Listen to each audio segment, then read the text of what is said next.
As you can imagine, I spend quite a lot of time looking at the used car market, the new car market, and if you've spent any time looking at it, recently anyway, you'll already know that the biggest thing stopping everyday people from making the switch is not price anymore, actually. It's range anxiety and charge speed. So more specifically, it's the absolute dread of road tripping, pulling up to a broken public charger halfway to Sydney, halfway to London, and you have to sit there for 45 minutes, and it's pretty painful, and sometimes you're forced to buy crappy coffees when you do that, and you know, believe that you're doing it because there's a bladder, you know, we have a bladder and we need a wee, and that's kind of why we're doing this. But in reality, most people don't actually have a wee when they stop to charge a car, and bladder range I don't think is a very good argument.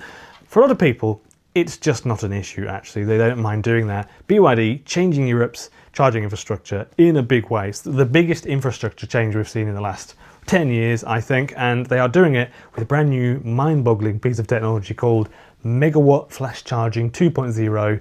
The big green things, if you've not seen them all over the internet, in everyone's thumbnails. And they aren't just keeping this tech in China, of course. They literally just very, very quickly just creating it in China, bringing it to Europe. But it's not hanging around for a couple of years. They have actively begun deploying this infrastructure across Europe, already in Europe at this point, with thousands of ultra-rapid stations landing in the UK and across continental Europe.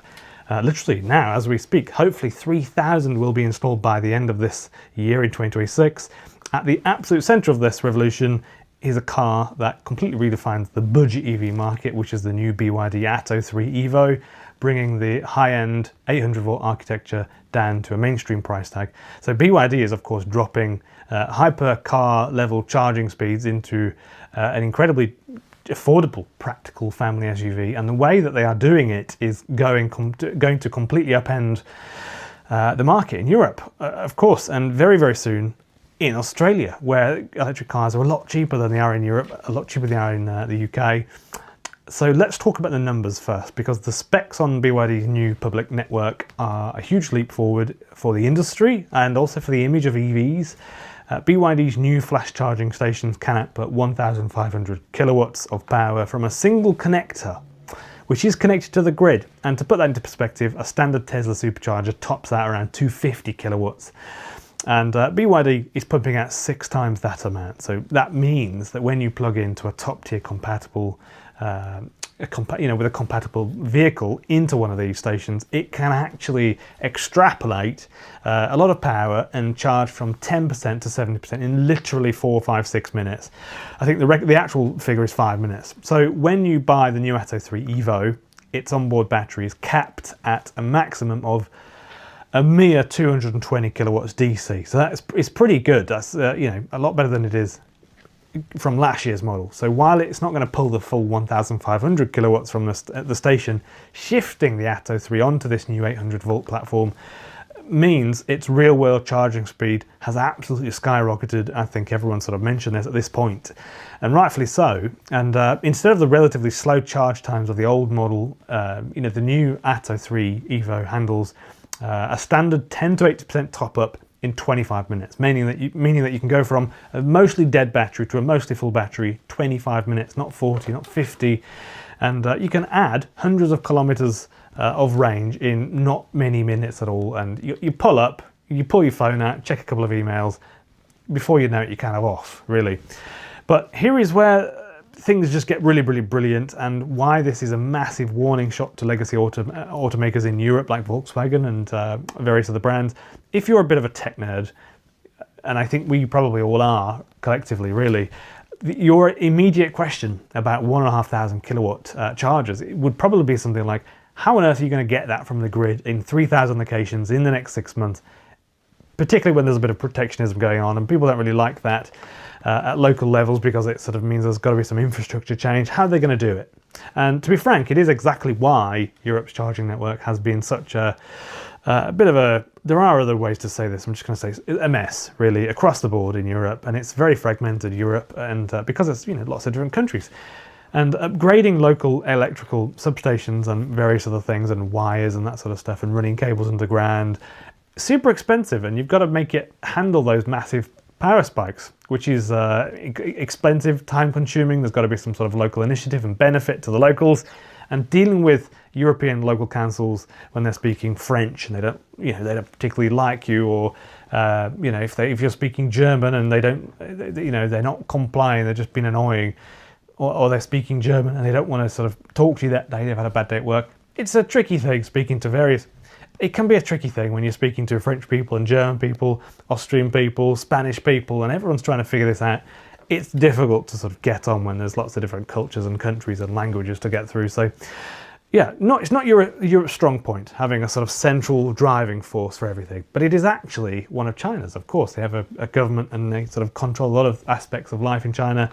BYD engineered an incredibly clever way around this, and it's just quite simple, to be quite honest. Instead of drawing a massive amount of power directly from the local grid in real time when a car plugs in and needs it, every single one of these units has a giant battery in it, and that's how they're going to do this. So it has a massive battery in it, and it's kind of like a big stationary storage system built wherever they want to put it, and they can do that. And then they have some integrated solar panels on the roof canopy as well, which is nice to see. The station slowly and steadily just sips some power. I don't know how much. Imagine more than a couple of kilowatts. I imagine it could be 10 kilowatts or 15 or 20 kilowatts, something like that. And they do this 24 hours a day, store it up in the battery, and then when they need it, they can just safely just release it and put it into your Atto 3 Evo when you plug it in.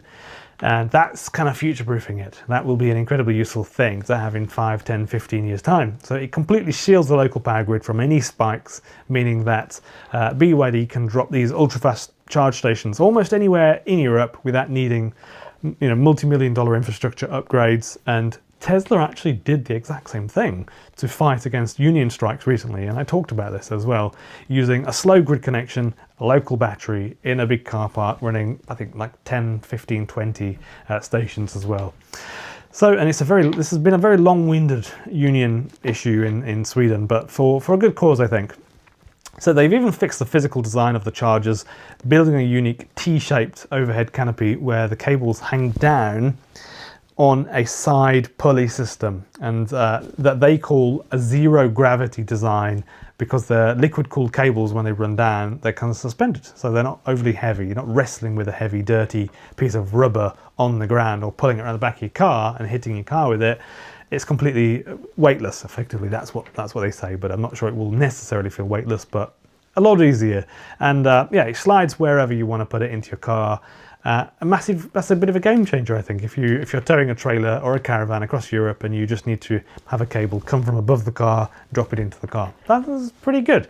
So what does this mean for Europe, I suppose, and the manufacturers? What does this massive European infrastructure push mean for Australia? So right now, BYD's Australian sales, they're exploding completely, and local vehicle compliance filings already locked in with the official arrival of this same exact 800 volt, 220 kilowatt DC charging Atto 3 Evo for the second half of this year in 2026.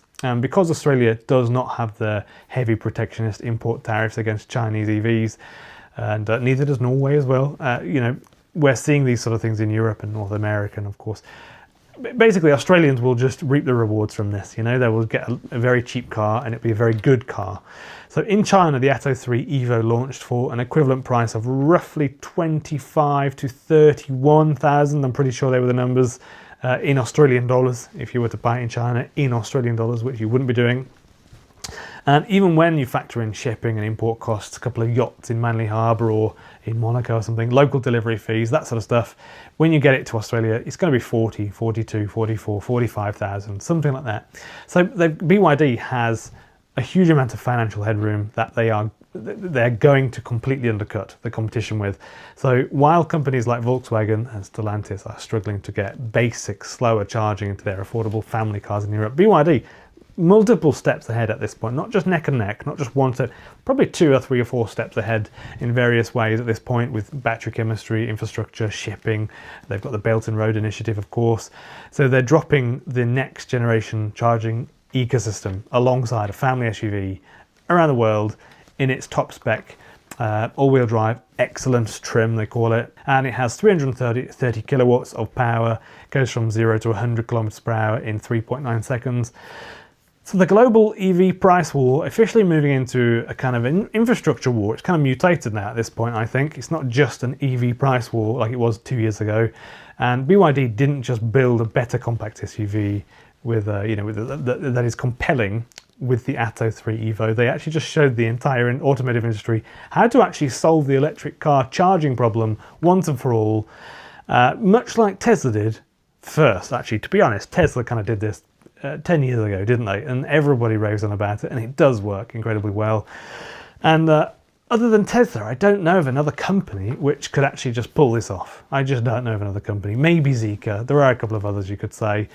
But yeah, complete efficiency at the factory, ownership of the shipping and the ships and that sort of stuff, and the fuel that goes in the ships, the benefit that they're going to get from the Belt and Road Initiative for more than any, they get more benefit from that than any other company that I can think of that is a Chinese company operating on the Belt or Road Initiative.